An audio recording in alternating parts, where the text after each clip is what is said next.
After enduring a long and painful labor, I finally gave birth to our child.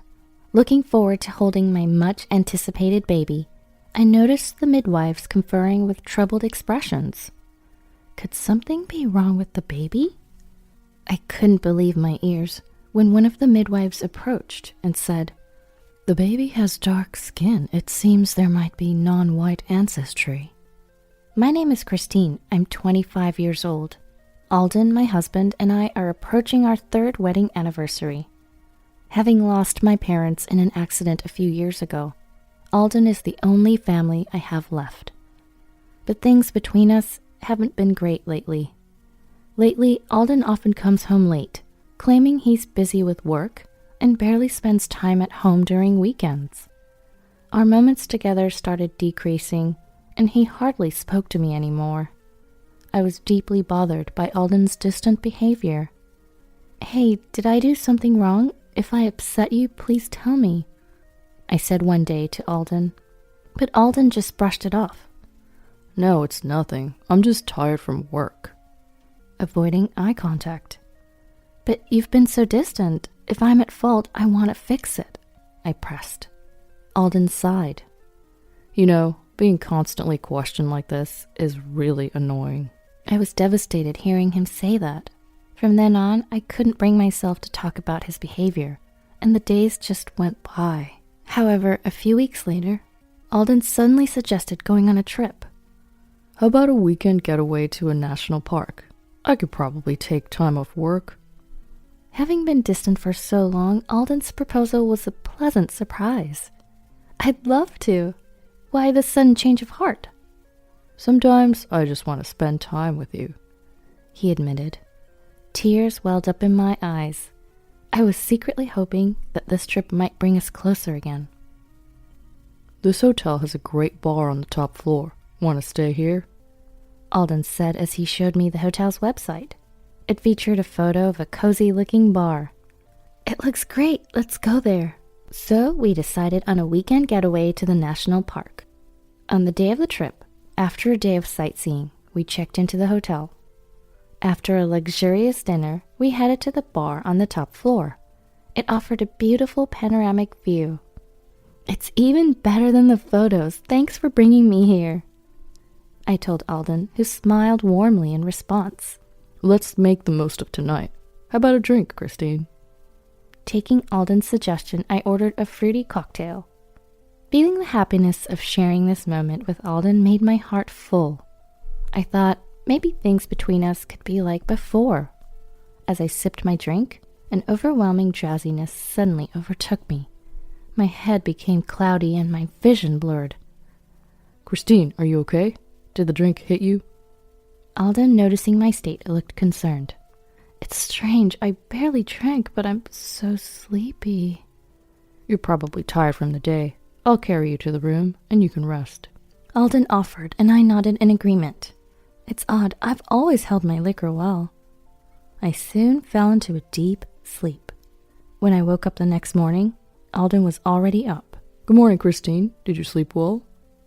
"Morning. I don't remember much from last night. I didn't do anything weird, did I?" As I yawned, Alden grinned. "Don't remember. You slept soundly, that's for sure." Alden seemed unusually cheerful, which puzzled me a bit. But maybe he just needed this refreshing break. Good for him. With that thought, I didn't find anything odd about his behavior. Filled with happiness, we concluded our trip. 2 months after our vacation, Alden's work kept him away, but our conversations increased noticeably. On weekends, we'd sometimes go out together. The concerns about Alden's attitude were behind me. However, despite the reduced stress, I started feeling off. A persistent low-grade fever and daily nausea concerned me. Did I catch a cold? I decided to see a doctor. There, I was met with surprising news. "Congratulations, you're pregnant." Stunned, I just stared with my mouth agape. Wait, pregnant? I never expected such joyous news following the mending of our relationship. Having always wanted a child, I was elated. When Alden returned from work, I eagerly shared the news with him. "Alden, I'm pregnant." With a big smile on my face, I shared the news. Alden, taken aback for a moment, quickly responded with a smile. Really? That's great. We better take good care of yourself. However, I felt something was off in Alden's reaction. His words seemed forced, almost rehearsed. I think I'll have more free time soon. I'll be there to support you. My happiness overshadowed my doubts, and they faded. Alden started coming home early, as he promised. He began helping with chores, and was particularly considerate about my health. Are you feeling okay, Christine? I'm totally fine, especially with you helping out so much. Thank you. Day by day, I felt content with Alden's unwavering support. Eventually, we learned we were expecting a boy. My excitement made me browse baby boy clothes and toys online almost daily. Even though it might have been a little early, the joy of expecting a child with a loved one was overwhelming. 9 months passed, then the day came. With the start of my contractions, Alden, my parents-in-law, and I rushed to the hospital. Enduring what felt like an eternity of pain, I held on. After what must have been hours, I suddenly felt a decrease in the pain. And then, I heard the baby's cry. He's healthy and he's here. Relief washed over me and I felt my strength leave my body. With my eyes closed, I waited for the midwife to say, "You have a healthy baby boy." But no words came from her. Instead, I could hear the midwives in the delivery room whispering, sounding puzzled. Was there something wrong with the baby? My face turned pale. But the next words from the midwife were beyond anything I could have imagined. Excuse me for asking, but your husband is Caucasian, right? Caught off guard by the unexpected question, I replied, "Yes, my husband is Caucasian and there's no history of any foreign ancestry in our families." The midwife hesitated. Is there something wrong with the baby?" As I asked hesitantly, the midwife finally spoke. The baby has dark skin. I believe there might be non-Caucasian blood. Dark skin? I was in shock, trying to comprehend what she was saying. But when the midwife showed me my child, it was undeniable. The baby's skin was dark, clearly indicating mixed race ancestry. How is this possible? I was completely bewildered. Suddenly, angry shouts from outside the room broke the silence. What did you do, Christine? Did you have an affair? Answer me. It seemed the midwife had shared the situation with my father-in-law, and he was now banging on the delivery room door. Please, she just gave birth. Calm down. The midwife tried to control the situation. After his voice faded, Alden entered the room, his face expressionless. "Alden, it's not what you think. I swear I didn't do anything."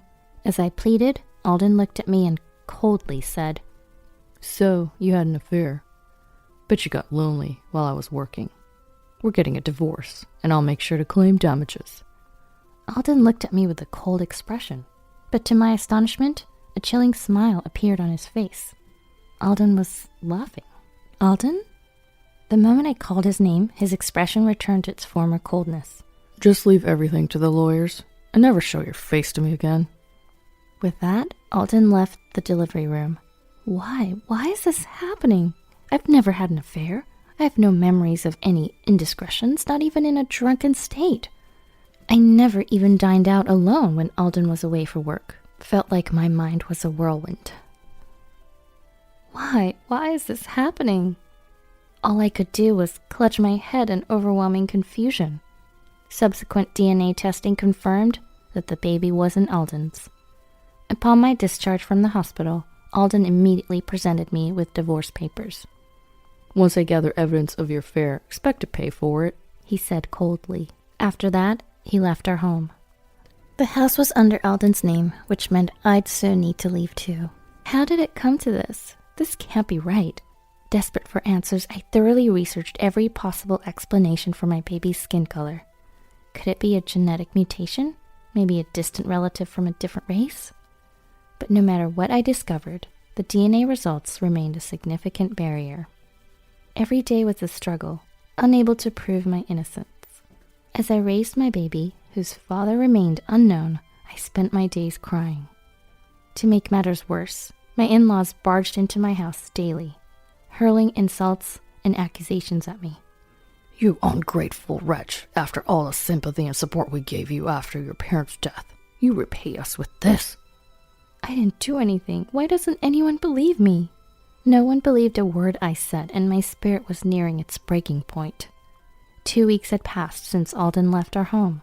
There was no contact from him, even though he said he would gather evidence before demanding compensation, and for good reason. I hadn't committed any infidelity, so there would be no evidence to find. Lately, I had begun to harbor doubts about Alden. The smile he showed in the delivery room just didn't sit right with me. Could Alden be behind all this? No, that's impossible, right?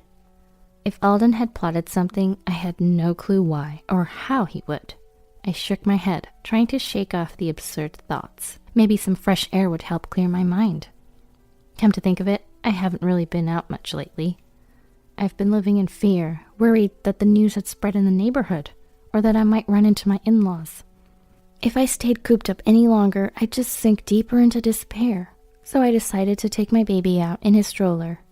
The sky was a clear blue, and the fresh air felt revitalizing. It felt like ages since I last stepped outside.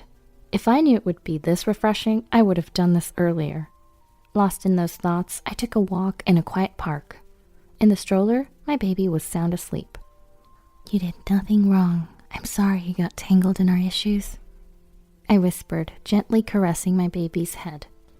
Having completed a lap around the park and feeling thirsty, I decided to step into a nearby cafe. I settled into a seat that I was shown to and ordered an orange juice. As I took a moment to breathe, a familiar voice from the seat directly behind me reached my ears. So fabricating evidence isn't as easy as you thought. I want to claim as much compensation as possible, so just wait a bit longer. If we register our marriage too soon, they'll discover our affair. I was paralyzed with shock, feeling as if time had stopped. The voice unmistakably belonged to Alden. On instinct, I quickly activated the voice recorder on my cell phone. Then a woman's voice followed Alden's. Considering the potential legal consequences, it's a risky game, having her drugged and assaulted by another man during a trip. That's clearly criminal. Alden, you do think of wild schemes, and to potentially get compensation without our affair being discovered? Brilliant.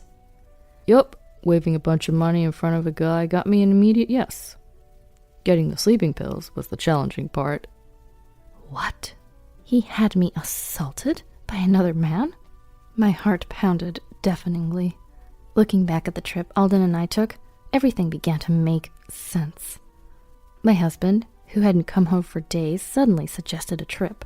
Even though I can hold my liquor well, after having just one drink, I was overwhelmed by an intense drowsiness. All the pieces fit, and a nauseating realization hit me. Alden had deceived me, tricking me into carrying another man's child, and played the role of a good husband right up to the birth. And he didn't even care about the fate of the child about to be born. Barely suppressing my urge to confront him there and then, I clenched my fists. Alden, I will never forgive you. Boiling with rage, I clenched my fists tightly. I waited for the two of them to leave the cafe and managed to snap a photo of them. With that, I headed straight to the police station. Can you please listen to this? The overwhelmed me didn't know where to start, my voice shaking. Although initially surprised, the policeman promptly escorted me further inside. After listening to the entire recording, a compassionate policewoman said, "Must have been tough, being accused of something you didn't remember and no one believing you. It's okay now. Leave this to us." Tears welled up in my eyes. Thank you so much. Days later, the police, armed with the evidence, issued arrest warrants for Alden and the man he had involved. Policemen apparently stormed the residence where Alden was living with his mistress. Immediately after, Alden called me. Hey, Christine, what the hell is going on? There are policemen at our house. It's you who had an affair, right? Just because you don't want to pay compensation, you pull a stunt like this? Alden ranted over the phone. From behind Alden, I could hear a voice desperately trying to calm him down, saying, "Put your phone down." It was probably one of the policemen. Alden, probably shaking off the officer, continued shouting, with sounds of a struggle reaching me. Who played dirty here? Your actions were clearly criminal, and you didn't think about the life being brought into this due to your selfish desires. You're just despicable. In a fiery retort, I shot back, and Alden continued to shout, his voice almost breaking. Feeling almost on the brink of insanity, his voice became so garbled I could hardly understand what he was saying. Then a loud crash echoed, and suddenly the other end of the phone line went silent. Curious, I strained my ears to listen. After a brief pause, I heard a policeman's voice. "What the heck are you doing? This is obstruction of justice." "No, I didn't mean to." Alden's voice trembled. "You've got blood on your head. Get him to the hospital now. Hey, you, settle down." The policeman yelled at Alden. It seemed that Alden had shoved the policeman, causing an injury. "No, I haven't laid a finger on Christine. I didn't do anything. I'm innocent, right?" Alden sounded desperate, but the policeman swiftly shut him down. "You tried to deceive the victim and claim compensation, right? That's a clear fraud. We're arresting you on charges of fraud." "No, I didn't mean to commit fraud. It's true, believe me." "You have the right to remain silent. Do you waive that right?" The officer recited, ignoring Alden's pleas. "Wait, I only wanted a smooth divorce. I never imagined it would come to this." Alden's voice was pitifully shaky. "Come on, Christine, help me out, please. I apologize, okay? Deep down, I truly love you. Let's start over and then we can surely—" I felt something snap within me as Alden continued. "I never want to have anything to do with you again. Reflect on your actions behind bars." "Hey, Christine, wait, Christine!" I hung up without waiting for his response. In the corner of my room, my baby was peacefully asleep. Following the incident, the biological father of the child and Alden were quickly arrested. At the trial, Alden faced multiple charges, including fraud, drugging me with sleeping pills, and orchestrating the entire scheme. It seems he's destined to spend the rest of his life behind bars. On top of that, Alden was ordered to pay me a lump sum as compensation, and his wages from prison work would be garnished. In a twist, the other woman was also arrested. The voice recording I provided had captured her voice, and the testimony from the arrested man made it clear she had assisted Alden in his crimes. And so, all three who deceived me faced legal consequences, bringing closure to the incident. The child born as a result of this event was decided to be given up for adoption through the Child Welfare Agency. It seems the arrested man's home country has strict religious views on pregnancy and abortion. When he eventually leaves prison and returns to his home country, he'll likely face severe repercussions. I was reassured that the baby would be raised in a distant place, far removed from all this drama. On my end, I decided to return to my late parents' hometown. After Alden's arrest, my in-laws deeply apologized and proposed we live together, but I wanted nothing to do with them anymore. Surrounded by familiar faces and places, I yearned to heal my emotional wounds. Now, enveloped by childhood friends and distant relatives I hadn't seen in years, I'm enjoying peaceful days. I hope someday to meet someone who truly loves me and build a warm family together.